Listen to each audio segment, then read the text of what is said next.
Hello everyone, welcome to our YouTube channel. इस video में हम आरआरबी एनटीपीसी का जो पेपर 5 अप्रैल 2016 की शिफ्ट 1 में हुआ था उसमें जो मैथ के क्वेश्चन पूछे गए थे वो सारे सोल्व करेंगे। तो चलिए वीडियो को शुरू करते हैं। अगर आपने इससे पहले के पेपर सोल्व पेपर नहीं देखे तो डिस्क्रिप्शन में प्लेलिस्ट का लिंक दिया हुआ है, आप चेक कर सकते हो। तो चलिए वीडियो को शुरू करते हैं। फर्स्ट क्वेश्चन है 2 दर्जन किताबों यानी कितनी होगी, 1 दर्जन में 12 होती हैं तो किताब कितनी हुई 24। ठीक है ना, किताब कितनी है 24। और 16 नोटबुक यानी नोटबुक कितनी है 16। ठीक है ना, 24 किताब हैं, 16 नोटबुक हैं को छात्रों में इस प्रकार वितरित किया जाना है कि वितरण के बाद एक भी ना बचे। यानी हमें उनको डिस्ट्रीब्यूट करना है और उसके बाद क्या है, एक भी जो किताब है या एक भी नोटबुक है वो बचे ना। ठीक है, किताबों और नोटबुकों के अधिकतम कितने सेट बनाए जा सकते हैं। देखिए इस टाइप के क्वेश्चन में एक बात याद रखें कि जो हमारा जो आंसर आएगा यहाँ पे, जो हमारा जो आंसर होगा वो इन 2 नंबर का फैक्टर होगा। ठीक है, अब ऑप्शन से देखते हैं। 4 जो है वो 24 का ही फैक्टर है और 16 का भी है, तो 4 हमारा आंसर हो सकता है। ठीक है, 6 की बात करूँ, 6 चौक 24, तो 6 24 का तो फैक्टर है बट 16 का नहीं है, तो बी ऑप्शन ये ए हो सकता है। बी हमारा गलत हो गया। सी की मैं बात करूं, 8 3 24, 8 दूनी 16, तो जो 8 है वो 24 और 16 का ऑप्शन फैक्टर है, तो 8 हमारा सही आंसर हो सकता है। 10 की अगर मैं बात करूं तो वो 24 और 16 का फैक्टर नहीं है। अब ए भी हमारा सही आंसर है और सी भी, लेकिन पूछा क्या है अधिकतम कितने सेट बनाए जा सकते हैं। तो अधिक वैल्यू जो ज़्यादा बड़ी वैल्यू है वो कितनी है 8, तो 8 हमारा सही आंसर है। अब वो अगर वो पूछ ले कि एक सेट में कितनी किताब और कितने नोटबुक है, वो कैसे पता करोगे आप, 8 से डिवाइड कीजिए तो यहाँ पे आएगा 3। ठीक है, 3 किताब और 8 से डिवाइड कीजिए तो यहाँ पे आएगा 2 नोटबुक, यानी एक सेट के अंदर कितने आएंगी 3 किताब और 2 नोटबुक होगी, और ऐसे ऐसे कितने आएंगे 8 सेट बनेंगे। ठीक है ना, तो किताब भी पूछ सकता है, नोटबुक भी पूछ सकता है, अधिकतम कितने सेट बनेंगे ये तो इस क्वेश्चन में पूछा ही गया है, तो ऑप्शन जो सी है वो सही आंसर है। नेक्स्ट क्वेश्चन है 10,000 रुपये का 10% वार्षिक ब्याज की दर से 3 वर्ष के लिए चक्रवृद्धि ब्याज ज्ञात कीजिए। देखिए प्रिंसिपल यानी मूलधन कितना दिया हुआ है 10,000 रुपये। ठीक है, और 10% का फ्रैक्शन क्या होता है 1/10। ठीक है ना, क्योंकि 10% को मैं क्या लिखूंगा, परसेंटेज हटाऊंगा तो डिवाइड में 100, 1 0 से 1 0 कैंसिल, तो 1/10 आ गया। ठीक है, अब समय कितना दिया हुआ है 3 वर्ष, तो पहले साल में ब्याज कितना मिलेगा। देखिए पहले साल में ब्याज मिलेगा इस प्रिंसिपल का यानी मूलधन का 1/10, तो वो कितना होता है 1000। दूसरे साल कितना ब्याज मिलेगा, फिर 10,000 के ऊपर इसका 10वां हिस्सा यानी 1000। और चक्रवृद्धि ब्याज में ब्याज के ऊपर ब्याज मिलता है, यानी दूसरे साल पहले साल का जो 1000 रुपये ब्याज था इसके ऊपर भी ब्याज मिलेगा, यानी इसका 10वां हिस्सा कितना हो गया 100 रुपये। ठीक है, अब तीसरे साल की बात करते हैं। तीसरे साल में इसके ऊपर कितना मिलेगा 1000, क्योंकि इसका 10वां हिस्सा, और 1000 के ऊपर इस 1000 के ऊपर कितना मिलेगा 100 रुपये, और इसके ये जो 1000 रुपये हैं इसके ऊपर कितना मिलेगा 100 रुपये, और इस 100 के ऊपर कितना मिलेगा 10, तो सबको जोड़ दीजिए 1000 2000 3000 और 100 200 300 310, यानी 3310 रुपये क्या आ गया कंपाउंड इंटरेस्ट यानी चक्रवृद्धि ब्याज आ गया, जो हमें कैलकुलेट करना था। तो ऑप्शन जो बी है वो सही आंसर है। नेक्स्ट क्वेश्चन है एक वस्तु 12.5% लाभ पर 2250 रुपये में बेची गई, लाभ की राशि क्या है। देखिए लाभ कितना है, ठीक है ना, वो कितना है 12.5। मान लीजिए जो वस्तु थी वो 100 रुपये की थी, कॉस्ट प्राइस कितना है 100 यूनिट। ठीक है, तो उसके ऊपर प्रॉफिट कितना है 12.5%, यानी 100 रुपये पर 12.5। ठीक है ना, तो सेलिंग प्राइस कितना आएगा, जोड़ दीजिए 112.5, ये क्या है विक्रय मूल्य जितने पर बेची है। ठीक है, 112.5 यूनिट, बट एक्चुअल में वो कितने की बेची गई है 2250 में, राइट। ठीक है, तो यहाँ पे कैंसिल कीजिए तो कितना आ जाएगा 20। तो 1 यूनिट की वैल्यू कितनी आ जाएगी, 1 यूनिट है 20 रुपये। ठीक है, हमें निकालना है लाभ की राशि। लाभ कितना था, लाभ है 12.5 यूनिट। ठीक है ना, यही है ना 12.5 यूनिट, क्योंकि सारी वैल्यू यूनिट में चल रही है तो 12.5 यूनिट। 1 यूनिट की वैल्यू 20 रुपये है तो 12.5 की 20 से गुना कर दीजिए। ठीक है, कितना आ जाएगा 250 रुपीज़, 250 रुपये। तो ऑप्शन बी जो है वो सही आंसर है।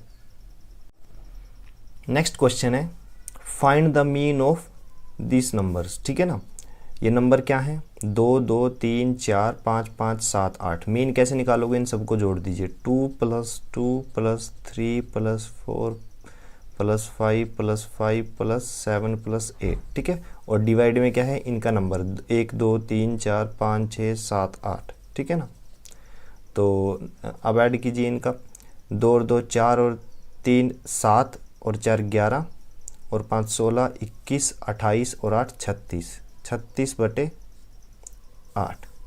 ठीक है, 4 से कैंसिल होगा, 4 9 में 36, 4 दूनी 8, 4.5 आ गया। तो मीन क्या आया है 4.5। तो ऑप्शन ए जो है वो सही आंसर है। नेक्स्ट क्वेश्चन है एक निश्चित पुरस्कार राशि पी क्यू और आर को 3 5 और 7 के अनुपात में दी जानी है। यदि आर और पी से 1000 रुपये अधिक मिले हों तो क्यू की हिस्सेदारी क्या है। देखिए पी क्यू आर जो है उसको जो पुरस्कार की जो राशि है वो किस रेशियो में दी जानी है, 3 5 और 7 रेशियो में। ठीक है ना, यदि आर को पी से 1000 रुपये अधिक मिले हो, आर को पी से कितने रुपये अधिक मिले हैं, 1000 रुपये। अगर मैं इन्हीं वैल्यूज़ को यूनिट में मानूं तो ये आर को मिले 7 यूनिट, पी को मिले कितने 3 यूनिट, तो डिफरेंस कितना है 4 यूनिट का। तो आर को पी से 4 यूनिट ज़्यादा मिले। ठीक है ना, यूनिट, बट एक्चुअल में कितने मिले हैं 1000 रुपये। तो 1 यूनिट की वैल्यू कितनी आ जाएगी 250 रुपये। हमसे पूछा क्या गया है क्यू की हिस्सेदारी क्या है, तो क्यू को कितने मिले थे 5 यूनिट। 1 यूनिट की वैल्यू हमने क्या निकाली 250, तो 5 की कितनी है 5 × 250 यानी 1250 रुपये। ठीक है ना, तो ऑप्शन जो बी है वो सही आंसर है। नेक्स्ट क्वेश्चन है 15% छूट के बाद 2 पेन का एक पैकेट 340 रुपये में खरीदा गया था। प्रत्येक पेन का क्रय मूल्य ज्ञात करें। देखिए मान लीजिए जो 2 पेन का एक पैकेट है, ये 2 पेन है। ठीक है, 2 पेन का एक पैकेट है वो 100 यूनिट में खरीदा गया। ठीक है ना, और उस पर डिस्काउंट कितना मिला 15%। ठीक है ना, ये तो था उसका कॉस्ट प्राइस, खरीद मूल्य। ठीक है, इस पर डिस्काउंट भी मिल गया तो हमें एक्चुअल में कितने का खरीदा 85 यूनिट में। ठीक है ना, अगर इसके हिसाब से 15% की छूट मिले तो 85 यूनिट में, बट हमें पे कितना करना पड़ा 340 रुपये। तो 1 यूनिट की वैल्यू कितनी आ जाएगी 4 रुपये, कैंसिल हो जाएगा 4 पे 4 रुपीज़। ठीक है, तो 1 यूनिट की वैल्यू 4 रुपये है तो 2 पेन की कितनी होगी, 2 पेन की होगी 400 रुपये। ठीक है, तो हमसे पूछा गया है प्रत्येक पेन का क्रय मूल्य ज्ञात करें। तो प्रत्येक पेन का क्रय मूल्य कितना रहेगा, 2 से डिवाइड करो 200 रुपये। तो ये जो 200 रुपये है ये हमारा सही आंसर है। तो option A is the right answer. Next question है एक वस्तु का विक्रय मूल्य यानी सेलिंग प्राइस 1458 रुपये है और इसका क्रय मूल्य यानी कॉस्ट प्राइस 1350 रुपये है। लाभ प्रतिशत ज्ञात कीजिए। देखिए लाभ क्या होता है, selling price minus cost price. ठीक है ना, मतलब विक्रय मूल्य माइनस क्रय मूल्य। विक्रय मूल्य कितना है 1458, ठीक है, माइनस करिए 1350। ठीक है ना, तो इन दोनों का डिफरेंस कितना है 108, तो ये आ गया लाभ। हमें जो ये लाभ हुआ ये प्रतिशत में निकालना है। तो लाभ प्रतिशत किसके इक्वल है, लाभ बटे क्रय मूल्य। क्रय मूल्य कितना है 1350 गुना 100। ठीक है, कैंसिल कीजिए, 0 से 0 कैंसिल, 5 पे कैंसिल होगा, 5 दूनी 10, 5 दूनी 10 5 सते 35, ठीक है ना। 27 चौका 108, तो ये आ जाएगा लाभ प्रतिशत 8, ठीक है ना। 8% हमारा जो क्या आ जाएगा, लाभ प्रतिशत। तो ऑप्शन जो डी है वो सही आंसर है। नेक्स्ट क्वेश्चन है, पति और पत्नी प्रति माह 45,000 रुपये और 35,000 रुपये कमाते हैं। वे प्रति माह प्रत्येक के हिस्से में से 5,000 रुपये अनाथालय के लिए दान करते हैं। यदि हम दान निकाल देते हैं तो पति की आय उनकी संयुक्त आय का कितने प्रतिशत है। देखिए, पति की आय 45,000 है, पत्नी की आय 35,000 है, 5,000 रुपये उन्होंने डोनेट किए, ठीक है।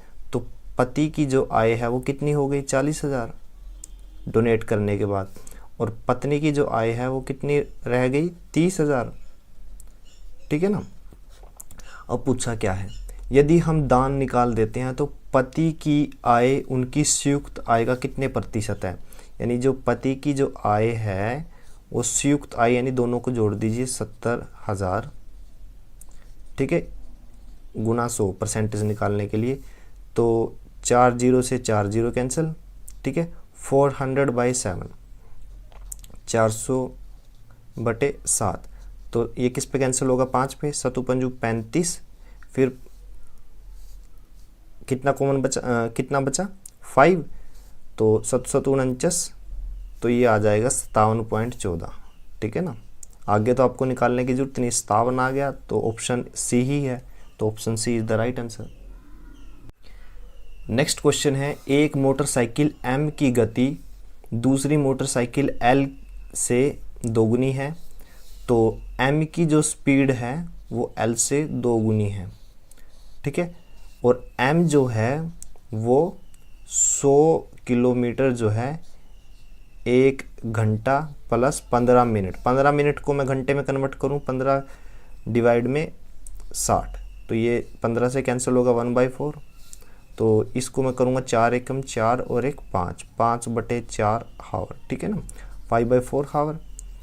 तो स्पीड क्या होती है, स्पीड होती है डिस्टेंस अपॉन टाइम, तो 100/5/4, तो ये 4 जा ऊपर मल्टीप्लाई में चला जाएगा, तो 5 से कैंसिल कीजिए, 5 दूनी 10, 0, 80 किलोमीटर पर हावर।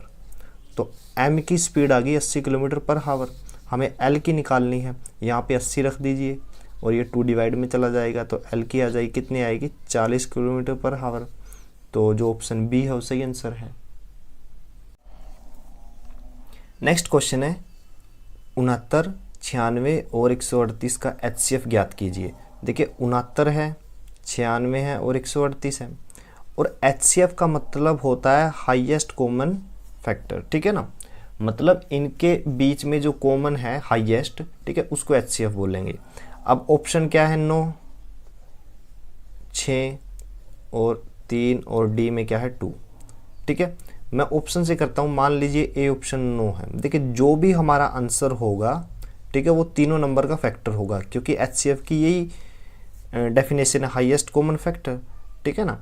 तो यहाँ पे जो भी आंसर आएगा वो तीनों को भाग करेगा, ठीक है ना, पूरी तरह से काटेगा।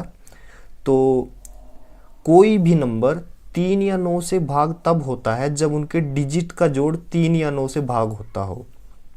तो डिजिट का जोड़ मैं लिख रहा हूँ, 6 और 9 15, 9 और 6 15, और ये कितना है 8 और 3 11 और 1 12। अब देखिए 9 जो है वो 15, मतलब कि 15 12 जो है 9 से भाग नहीं होते, तो 9 तो हो गया कैंसिल, हमारा आंसर नहीं है। अगर मैं 6 की बात करूं, 12 होता है 15 नहीं होते, तो बी ऑप्शन भी गलत। अगर मैं डी की बात करूं, सी मैंने छोड़ा है, डी की मैं बात करूं, डी जो है इवन नंबर है, ये 2 ओड हैं, तो डी ऑप्शन भी गलत। लेकिन सी ऑप्शन में देखिए, सी ऑप्शन में 3 है, तो जो 3 है वो 15 को भी काटता है, 12 को भी काटेगा, तो इसका मतलब जो 3 जो है वो 69 को भी भाग करेगा, पूरी तरह से काटेगा, 96 को भी और 138 को भी। तो जो 3 है वो 69, 96, 138 का हाईएस्ट कॉमन फैक्टर है, और यही हमें निकालना था। नेक्स्ट क्वेश्चन है, एक नर्सिंग होम में 27 नर्स में से एक ने इस्तीफा दिया, मतलब अब नर्सिंग होम में कितनी नर्स हैं, 26 नर्स, ठीक है। यदि रोगी के अनुपात में स्टाफ नर्स 1:6 हो तो कितने अधिकतम मरीजों को भर्ती कराया जा सकता है? सिंपल सा क्वेश्चन है।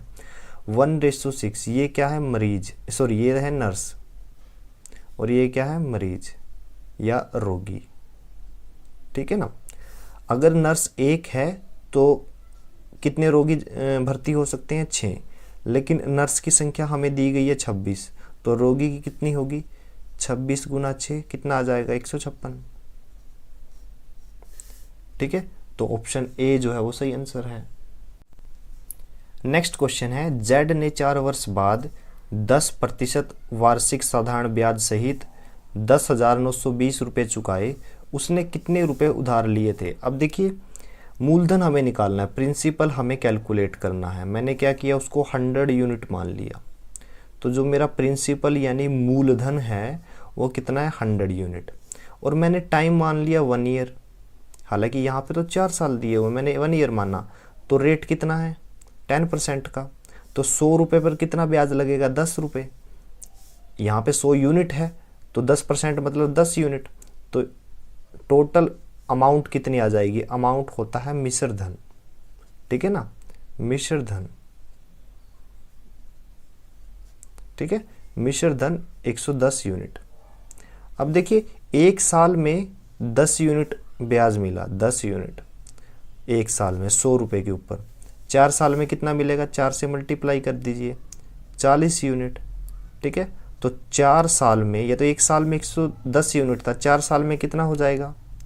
140 यूनिट। तो 140 यूनिट यानी 140 यूनिट किसके इक्वल दिया गया है? 10,920 के, ठीक है। 10,920 रुपये के, 0 से 0 कैंसिल, ठीक है।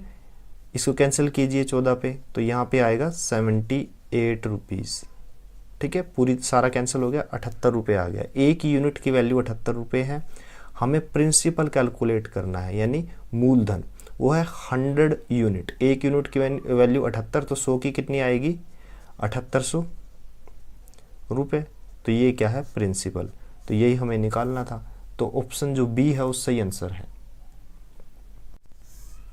नेक्स्ट क्वेश्चन है, एम एक काम को 5 दिनों में कर सकता है, आर उसी काम को 20 दिनों में कर सकता है। दोनों मिलकर उसी काम को कितने दिनों में समाप्त करेंगे? देखिए,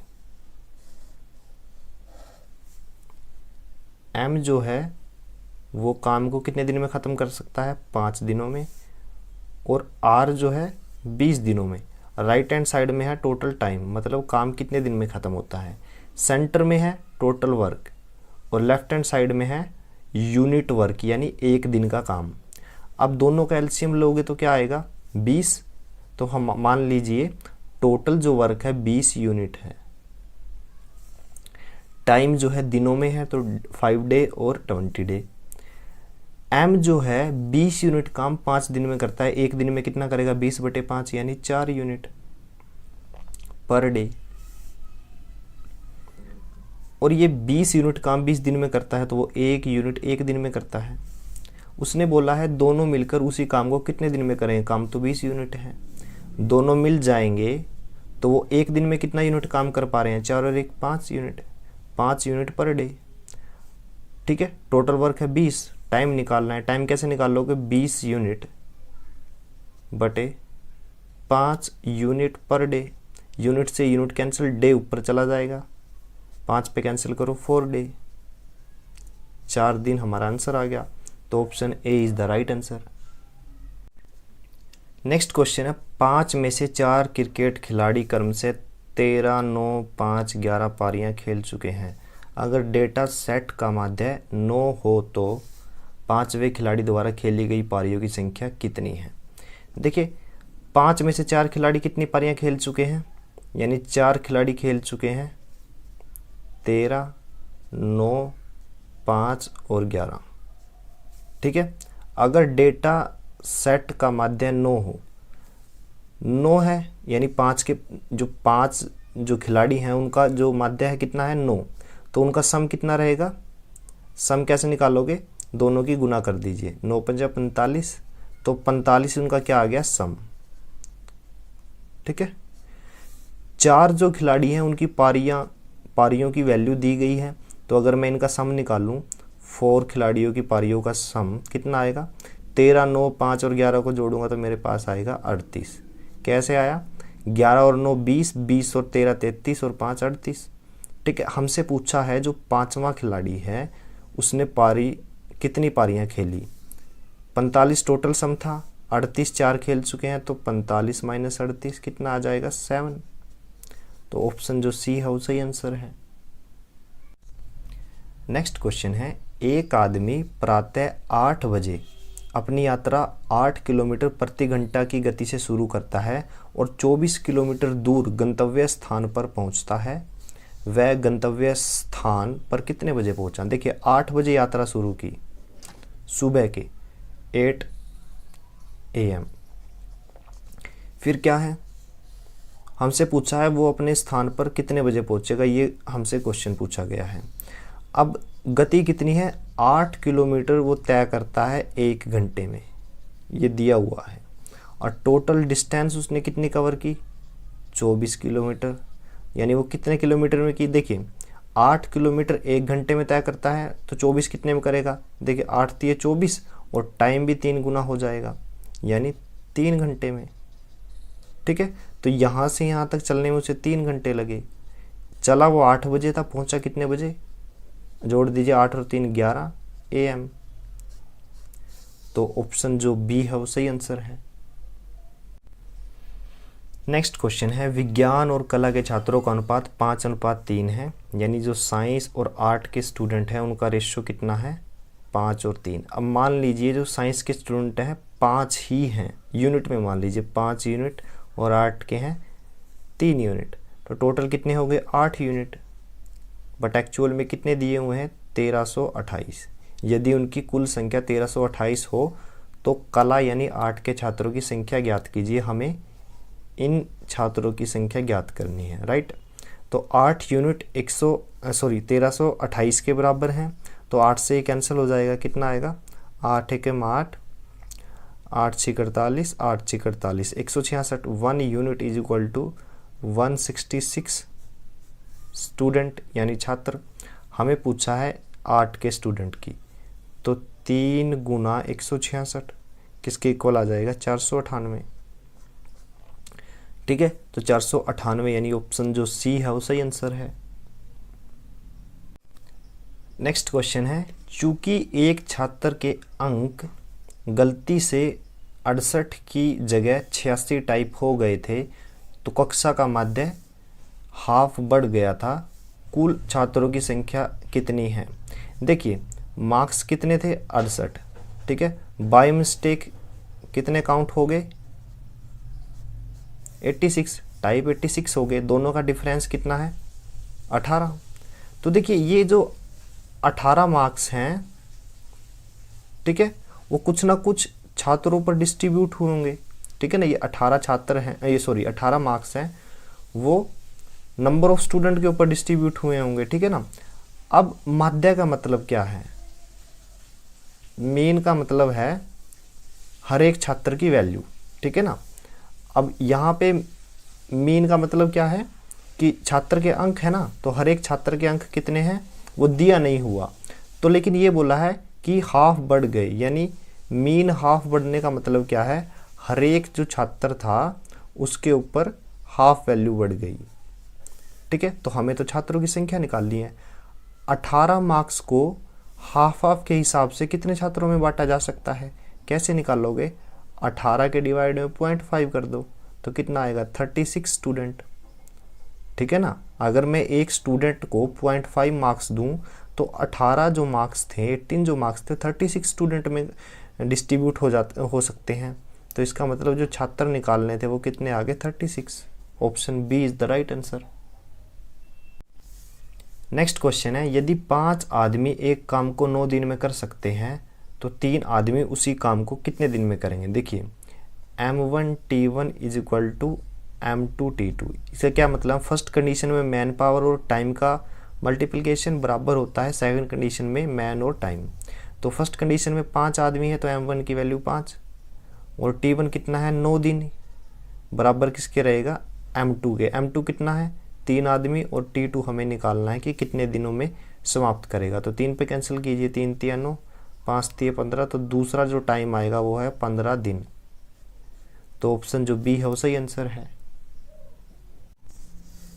नेक्स्ट क्वेश्चन है 50 और 80 के बीच की अभाज्य संख्याओं के योग का पता लगाएं। देखिए अभाज्य संख्या कैसे निकालोगे, केवल 2 ही एक ऐसा नंबर है, ये 2, जो इवन है और अभाज्य संख्या है। बाकी जितनी भी अभाज्य संख्याएं हैं यानी प्राइम नंबर है वो सारे के सारे ओड हैं, विषम हैं। ठीक है, तो 50 और 80 के बीच में आपको सिर्फ ओड नंबर के बारे में सोचना है, पहली चीज़ तो ये है।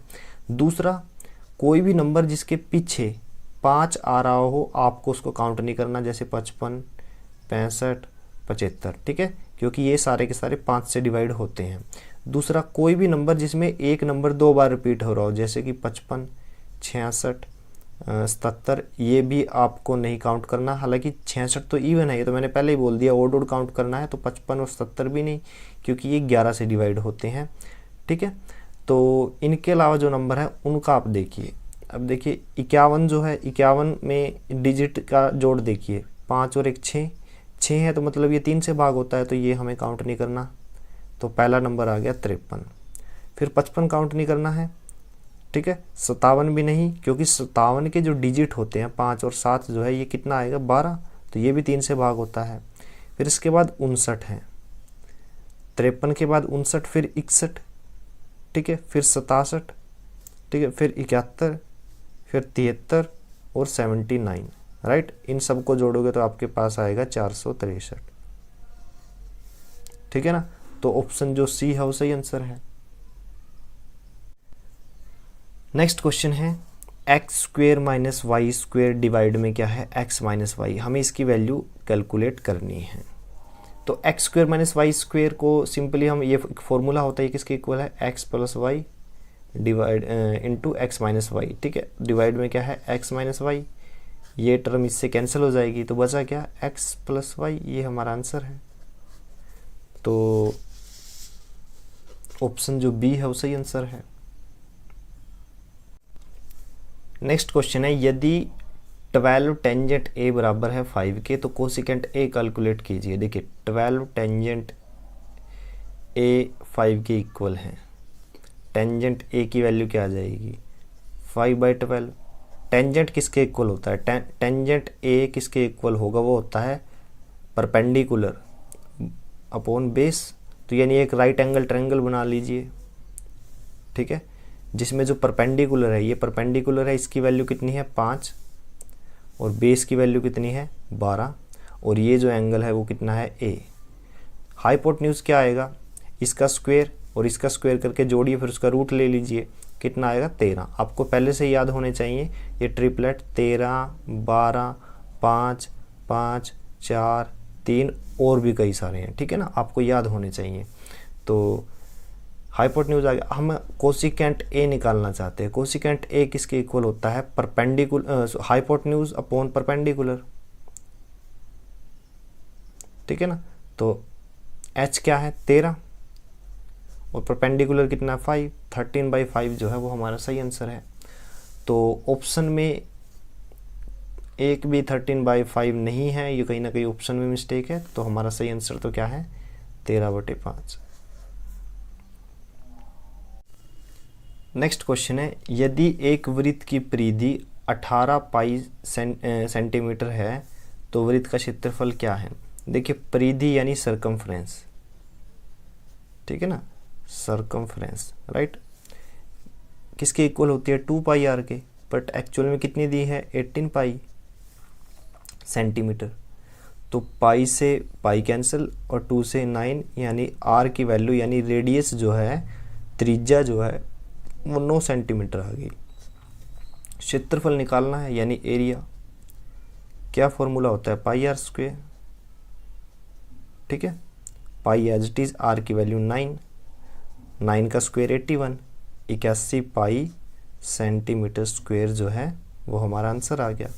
तो ऑप्शन जो सी है 81 पाई वर्ग सेंटीमीटर सही आंसर है। नेक्स्ट क्वेश्चन है 5 cosecant square 0 minus 4 sine square 30 plus 6 cosecant square 45 की वैल्यू निकालनी है। देखिए 5 कोस 0 1 के इक्वल होता है, तो 1 का स्क्वेयर 1, तो 5 की 1 के साथ मल्टीप्लिकेशन करूँगा तो क्या आंसर आएगा, 5 ही आएगा। ठीक है ना। 4 इंटू साइन 30 1/2 होता है, 1/2 का स्क्वेयर 1/4 प्लस 6 इंटू कोसिकेंट 45 किसके इक्वल होता है, कोसिकेंट 45 होता है √2 के, इसका स्क्वेयर करूँगा तो क्या आएगा 5, 4 से 4 कैंसिल, माइनस का 1 प्लस √2 का स्क्वेयर 2, 2 इंटू 6 12। ठीक है ना। 12 और 5 17, 1 घटा दीजिए क्या आएगा 16। तो ऑप्शन जो डी है वो सही आंसर है। नेक्स्ट क्वेश्चन है, यदि 4 इंटू 3x माइनस 2 इक्वल है 2 इंटू 3x प्लस 8 के, तो x की वैल्यू निकालिए। अब 4 के अंदर मल्टीप्लाई करूँगा तो क्या आएगा 12x माइनस का 8, और राइट हैंड साइड में 2 इंटू 3 कितना होता है 6x प्लस 16। 6x जो है वो लेफ्ट हैंड साइड में जाएगा, तो 12x माइनस 6x कितना आएगा 6x, और ये क्या है प्लस में हो जाएगा, राइट हैंड साइड में जाएगा क्योंकि ये माइनस का है। 16 और 8 24, तो x की वैल्यू क्या आई 24 के डिवाइड में 6 यानी 4। तो ऑप्शन जो डी है वो सही आंसर है।